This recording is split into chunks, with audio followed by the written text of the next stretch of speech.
வணக்கம் நேயர்களே, நான் உங்கள் அன்பிற்கினிய ஜீரோ ஃபிலிமாய்ஸ் யூடியூப் உங்களை சந்திப்பதில் மிகப்பெரிய மகிழ்ச்சி. இந்த நிகழ்ச்சியில் இந்த வாரம் தியேட்டரில் வர இருக்க கண்ணகி திரைப்படத்தை பற்றி தான் பார்க்க போகிறோம். நம்மளோட நிகழ்ச்சி உங்களுக்கு பிடிச்சிருந்தா நம்ம சேனலை சப்ஸ்கிரைப் பண்ணுங்கள், லைக் பண்ணுங்கள், ஷேர் பண்ணுங்கள், கமெண்ட் பண்ணுங்கள், தெரிஞ்ச நண்பர்களுக்கு ஷேர் பண்ணி விடுங்க. சரி, இந்த படத்தோட கதை என்னங்கிறத பார்ப்போம். இந்த படத்தோட கதை பார்த்தீங்கன்னா ஒரு ஆந்தாலஜி சப்ஜெக்ட். 4 சப்ஜெக்ட் இதில் ட்ராவல் ஆகுது. ஒவ்வொரு கதையும் ஒவ்வொரு விஷயத்தை பேசுது. 4 கதை மாந்தர்கள் இதில் ட்ராவல் ஆகிறாங்க. இப்போ முதல் கதையை பார்த்தீங்கன்னா அம்மு பிராமி. அவங்க அப்பா மயில்சாமி, அவங்க அம்மா மௌனிகா.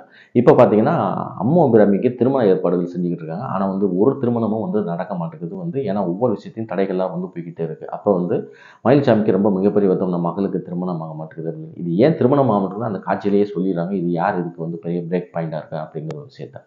இதுக்கப்புறம் பார்த்தீங்கன்னா இன்னொரு கதை ட்ராவல் ஆகுது. அது யாருன்னு பார்த்தீங்கன்னா ஷாலின்.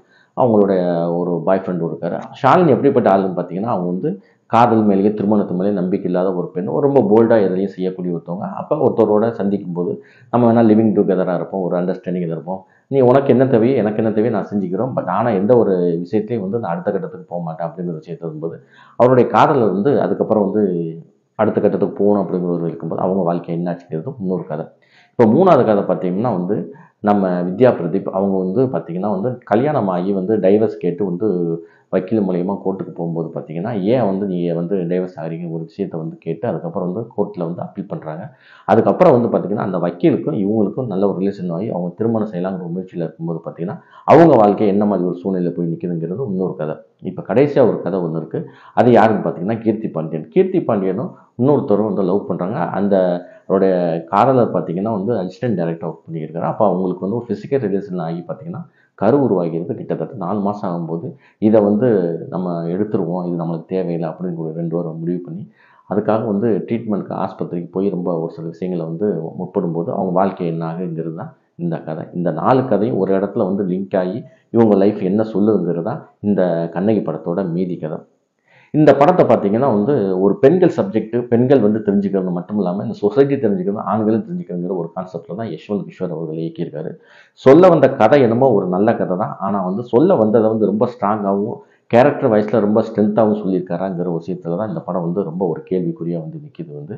இந்த கதையும் இந்த கதைக்களமும் பார்க்கும்போது பார்த்தீங்கன்னா இப்போ நடக்கக்கூடிய விஷயங்களை தான் ட்ராவல் பண்ணுது. இப்போ மட்டும் இல்லை, எப்போயுமே நடக்கக்கூடிய ஒரு விஷயத்தை தான் ட்ராவல் பண்ணுது. சொல்ல வந்ததுக்காக நம்ம அதை பாராட்டணுமா தவிர, ஆனால் சொல்ல வந்த விஷயத்தை எப்படி சொல்லியிருக்காருங்கிற ஒரு விஷயம் இருக்குல்ல, அதுதான் இங்கே ஒரு பெரிய மிஸ் பாயிண்டாக நிற்கிற மாதிரி ஒரு கேள்விக்குறியாக இருக்குது. அப்படிப்பட்ட ஒரு சம்பவத்தை தான் யஷ்வந்த் கிஷோர் பண்ணியிருக்காருன்னு சொல்லலாம்.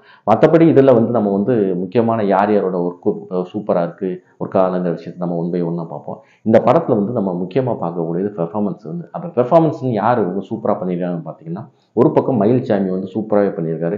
அவர் ஒரு ஜாதி மறுப்பு திருமணம் செஞ்சவர். அவர் எப்படி இருப்பார், அவரோட சிந்தனை எப்படி இருக்கும், அவருடைய ட்ரெஸ் கோடு, அவருடைய விஷயங்கள், அவருடைய ஆக்டிவிட்டிஸ் எல்லாம் எப்படி இருக்குங்கிற விஷயத்தை சூப்பராக கேட்ச் பண்ணி நடிச்சிருந்தார்.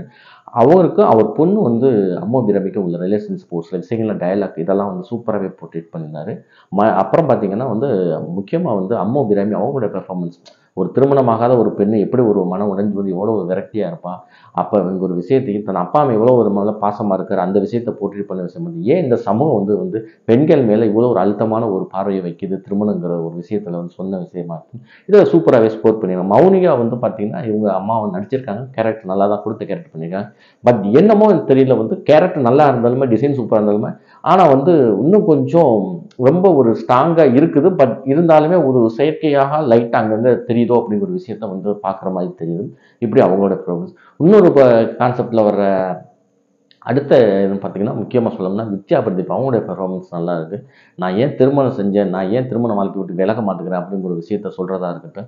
அதுக்கப்புறம் அந்த லாயரோட அம்மாட்ட பேசக்கூடிய ஒவ்வொரு விஷயமும் அதுக்கப்புறம் அவங்க என்ன செய்யக்கூடிய விஷயத்தையும் ரொம்ப ஒரு சில எமோஷனாக பேசுகிற விஷயங்கள் கனெக்ட் ஆகிறதா ரொம்ப சூப்பராகவே பண்ணியிருக்காங்க. அதுக்கப்புறம் பார்த்தீங்கன்னா கீர்த்தி பாண்டியன் கொடுத்த கேரக்டரை நீட்டாக பண்ணியிருக்காங்க. சொல்ல வேண்டிய விஷயத்தை செய்ய வேண்டிய விஷயத்தை நீட்டாக ப்ரெசென்ட் பண்ணியிருக்காரு. அவருடைய கேரக்டர் ஒரு டீசெண்டான ஒரு கேரக்டர் தான். ஆனால் இந்த சாலினி கேரக்டர் தான் இந்த படத்தில் ஒரு பெரிய ஒரு கேள்விக்குறியாகவே நின்றுக்கிட்டே நிற்குது. இந்த பெண் எப்படிப்பட்ட பெண், யார், உங்களுக்கு என்ன பிரச்சனை இருக்குங்கிற ஒரு விஷயத்த சொல்லையும் இல்லை, பெருசாக காட்டவும் இல்லை. ஆனால் அவங்களுடைய கேரக்டர் டிசைனே ரொம்ப ஓவர் லூப் ஆகிற மாதிரி ஒரு பெர்ஃபார்மன்ஸ் இருக்குது. ஒரு போல்டான பெண்ணு ஓகே, ஆனால் அது எந்த அளவுக்கு இருக்குங்கிற ஒரு லிமிட்டை தாண்டி போயிடுச்சுங்கிற விஷயத்த இந்த படத்தில் அவங்க போர்ட்ரேட் பண்ணியிருக்காங்க. அவங்களோட கேரக்டர் ஓரளவு ஓகே தான். மற்றபடி இந்த படத்தில் அவங்கவுங்க போன கேரக்டர்லாம் ஓகேவே பண்ணியிருக்காங்க. டெக்னிக்கல் ஆஸ்பெக்டில் இந்த படத்தில் வந்து பார்க்கும்போது பார்த்தீங்கன்னா ஷான் ரஹ்மானோட பேக்ரவுண்ட் ஸ்கோரும் ஒரு பாட்டு வந்து ஓரளவுக்கு கேட்குற மாதிரிக்கு பேக்ரவுண்ட் ஸ்கோரும் எந்த இடத்துல வந்து லைவாக இருக்கணுமோ அதுக்கு லைவான ஒரு மியூசிக்கு, எந்த இடத்துல வந்து ஒரு ஒரு எமோஷனான விஷயத்தை வந்து கொடுக்கணுமோ அதுக்கு அந்த மியூசிக் கொடுத்துருக்காரு. மிக முக்கியமாக வந்து பார்த்தீங்கன்னா இந்த படத்தில் வந்து ராம்ஜி அவரோட கேமரா வந்து ஒரு சில இடங்கள்ல ஒர்க் ஆகிருக்குன்னு தான் சொல்லலாம். பெருசாக வந்து இந்த இடத்துலையுமே ஒர்க் ஆகலை அப்படின்னு சொல்லலாம் வந்து சொல்ல முடியும். ஏன்னா அந்த அளவுக்கு ரொம்ப ஒரு ஃப்ளாட்டான ஒரு கேமராமேன் ஒர்க்காக தான் இருந்துச்சு. ரொம்ப சொல்லிக்கிற அளவுக்குலாம் இல்லை. இது ஒரு மைனஸ் பாயிண்டாக நம்ம சொல்லணும். கண்டிப்பாக வந்து அப்படிப்பட்ட விஷயங்கள் இருக்குது. எடிட்டர் வந்து கொடுத்த வேலையை கட் பண்ணியிருக்காரு. ஆனால் என்ன ஒன்றுனா படத்தை வந்து ரொம்ப லென்த்தாக வச்சுருக்காரு. அதை நம்ம வந்து கொஞ்சம் கட் பண்ணியிருக்கலாம் ஒரு விஷயத்தையும் நம்ம சொல்ல வேண்டியிருக்கு. இந்தபடி பார்த்தீங்கன்னா டெக்னிக்கலில் இப்படிப்பட்ட விஷயங்கள்லாம் இந்த படத்துலேயே வந்து ட்ராவல் ஆகுது அப்படின்னு பார்க்கலாம். இப்போ இந்த படத்தில் என்னதான் வந்து பிரச்சனை, என்ன மைனஸ் இருக்குது அப்படிங்கிற விஷயத்தையும் நம்ம டீட்டெயிலிங்காக சொல்லிடுவோம்.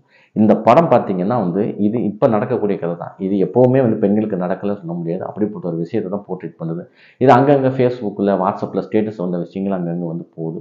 பட் என்னன்னா இவங்க என்ன சொல்ல வராங்க, பெண்களுக்கு பெண்கள் தான் எதிரியா, ஆண்கள் தான் எதிரியா என்கிற ஒரு கேள்வி கலத்தை வந்து நம்ம முன்னே வைக்கிறாங்க.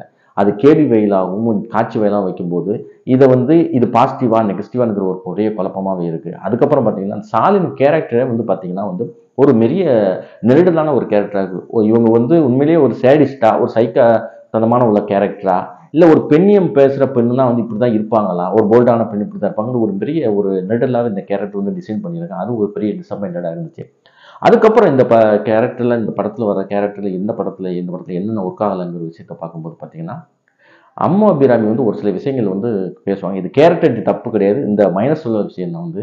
அப்போ வந்து பார்த்தீங்கன்னா வந்து மௌனிகாட்ட பேசுவாங்க. மௌனிகாட்ட பேசும்போது பார்த்தீங்கன்னா வந்து கல்யாணங்கிறது ஏன் எப்படிங்க உருவாகணும்? கல்யாணம்னா நம்மளுக்கு பாதுகாப்புங்கிற ஒரு விஷயத்தை வந்து ஒரு போர்ட்ரேட் பண்ணுவாங்க. கல்யாணம் தான் ஒரு பெண்ணுக்கு பாதுகாப்பா? அப்போ கல்யாணத்துல பண்ணாத கல்யாண வாழ்க்கையில இழந்து இருக்கிற பெண்களுக்குலாம் பாதுகாப்பு இல்லையா? அப்படிங்கிற ஒரு விஷயத்தையும் நம்மளுக்கு கேள்வி முன் வைக்குது. இந்த சமூகம் என்ன சொல்ல வருது? இந்த சமூகத்துல இருக்கிறவங்க என்ன சொல்ல வராங்கிற விஷயத்த வந்து ஒரு பக்கம் இருக்கு, ஒரு பக்கம் இல்லைங்கிற விஷயத்தையும் இதில் போர்ட்ரேட் பண்ண வச்சுக்கிட்டே இருக்கிறாரு. இதுதான் வந்து ஒரு பெரிய குறையாகவும் தெரியுது.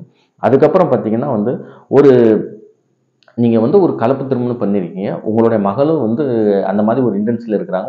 அப்படி இருக்கும்போது வந்து உங்களுக்கு ஏன் கலப்பு திருமணம்ங்கிறது எதுக்கு உருவாச்சுங்கிற விஷயத்த இதில் வந்து போர்ட்ரேட் எங்கேயுமே பண்ணல. ஒரு பெண்ணுக்கான வலி, பூர்வீகம் இதுங்கிற விஷயத்த வந்து ரொம்ப மேலோட்டமா தான் சொல்லியிருக்காங்க தவிர எந்த இடத்துலயுமே ஒர்க் அவுட் ஆகல. ராம்ஜியோட கேமரா வந்து பார்த்தீங்கன்னா, ரொம்ப ஃப்ளாட்டான கேமரா. ரொம்பவுமே ரொம்ப ரொம்ப டிசப்பாயிண்டடா இருந்துச்சு எனக்கு சொல்லலாம். வந்து எந்த இடத்துலயுமே வந்து ஒரு குவாலிட்டியான கேமரா ஒர்க்கே இல்ல. ரொம்ப ஒரு கரகரக்கான வந்து ஒரு கிளாரிட்டி இல்லாத வந்து ஒர்க்காக இருந்த மாதிரி எனக்கு தெரிஞ்சுச்சு. அப்புறம் வந்து எடிட்டிங் ஒர்க் வந்து இந்த படத்தில் ரொம்ப ஒரு குறைன்னு நான் சொல்ல மாட்டேன். ஐ மீன் இந்த கத்திரி போட்டிருக்க விஷயங்கள் நிறைய வந்து ஏன் மிஸ் பண்ணிட்டாங்க. இந்த படம் வந்து 2:30 மணிக்கு மேலே ஓடுது. 2:30 மணி நேரத்துக்கு மேலே. அதை ஒரு கிட்டத்தட்ட ஒரு 20, 25 நிமிஷத்தில் வந்து கிறிஸ்பாக கட் பண்ணி தான் இன்னும் கொஞ்சம் படம் நல்லா இருந்திருக்கலாமே. இது எடிட்டர் இதை யோசிச்சு பண்ணியிருக்கலாம் ஒரு விஷயத்தில் இந்த படத்தில் ஒரு மைனஸாக தெரியுது. இந்த படத்தில் பார்த்தீங்கன்னா பெண்ணியம்னா என்னங்கிற விஷயத்தையும் இப்படி குழப்பி வச்சிருக்காங்க. பெண்ணியம்னா என்ன? தண்ணி அடிக்கிறது, சிகரெட் அடிக்கிறது, ஆண்களை வந்து தவறாக சித்திக்கிறது, எல்லாத்தையுமே வந்து தவறாக பேசுறது, எதையுமே வந்து கண்டுக்கிறாம வாழ்றது, அதுதான் பெண்ணியமா? இல்லை. அப்படிப்பட்ட ஒரு சூழ்நிலை இந்த வந்து இதில் படத்தில் தெரியுது. பெண்ணியம்னா என்னென்னு அடிப்படை தெரியாத விஷயங்கள் இது ரொம்ப குழப்பமாக தான் இருக்குது. பெண்கள் வந்து இந்த உலகத்தில் வந்து பெண்களுக்கு தான் எதிரியாக இருக்கிறாங்க ஒரு விஷயத்தை சொல்ல வருது. ஆண்களும் எதிரியாக இருக்காங்கன்னு சொல்ல வருது. உண்மையிலே சொல்ல போனால் பார்த்தா இந்த குடும்பங்கள் நடக்கிற வந்து ஹோம்லி வயலன்ஸுக்கு மிக முக்கியமான காரணம் வந்து பெண்கள் தான் சொல்லுவேன். ஏன்னா அது நிறைய விஷயங்கள் வந்து அப்படிப்பட்ட விஷயங்கள் வந்து பெண்கள் தான் பெண்களுக்காகவே பெரிய விஷயமா இருக்கும். முக்கியமாக சொல்லணும்னா வந்து ஒரு விஷயம் வந்து இதில் வந்து போர்ட்ரேட் பண்ணுறாங்க. அதாவது நீ பெண் குழந்தையாக இருக்கும்போது உன்னை பார்த்து நான் அழுதேன் அப்படின்னு ஒரு சொல்கிற விஷயம் வந்து டயலாக் வந்து இதை நம்ம எப்படி எடுத்துக்கிறதுன்னு புரியல. அப்போ இந்த பெண்களே வந்து பெண்களை வந்து விரும்ப மாட்டேங்கிறாங்கன்னு ஒரு விஷயமா இருக்கும். ஒரு விஷயமும் கேள்விக்குறியாகும். உண்மையிலேயே சொல்லப்போனால் ஒரு சில பெண்களுக்கு பெண் குழந்தை பெத்தாவே வந்து ஒரு மிகப்பெரிய கேள்விக்குறியும் வருத்தமாக இருக்கிறத நான் வந்து ரியல் லைஃபாக பார்த்துருக்கேன். அப்படிப்பட்ட ஒரு விஷயம் இருக்குது. இதை நம்ம பாசிட்டிவ்னு எடுத்துக்கிறோம், நெகட்டிவ்னு எடுத்துக்கிறாங்க ஒரு விஷயமும் ஒரு பெரிய விஷயமா இருக்கனால வந்து இந்த படம் வந்து பார்த்தீங்கன்னா ஒரு ஆன் அண்ட் ஆஃபாக தான் ஒர்க் பண்ணி ஆகிட்டு இருக்கு. கண்டிப்பாக வந்து இந்த படத்தில் எந்த அடல்ட் கண்டென்ட்டும் இல்லை. நீங்கள் பார்க்கணும்னா கண்டிப்பாக பார்க்கணும்னா பாருங்கள். இந்த படம் வந்து ரொம்ப ஒரு ஆவரேஜான படமாக தான் வந்திருக்கு. வேணால் நீங்கள் கண்டிப்பாக ஒரு டைம் வேணால் பார்க்கலாம். மீண்டும் ஒரு நிகழ்ச்சியில் சந்திப்போம் நேயர்களே.